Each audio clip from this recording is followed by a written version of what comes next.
yung magiging mapagpigil ka. Yung paborito mo yung kinain mo, talaga namang gusto mo pa. Pero nararamdaman mo, busog ka na. Kung may temperance ka, hinto ka. So, ibig sabihin, Doc, yung sinasabing temperance na yan, nakapaloob din doon yung kunyari, di ba meron tayong sinasabi na satisfy your cravings? Yeah. Yung parang, di ba, yung cravings pala, ano siya? Kasalanan ba yun, Doc?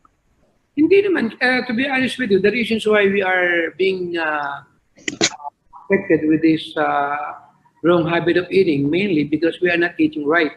Kasi, for example, I will tell it to you, kumain ka kunyari ng papaya or saging, hindi mo napapansin pag nakalimang saging ka, parang ayaw mo na.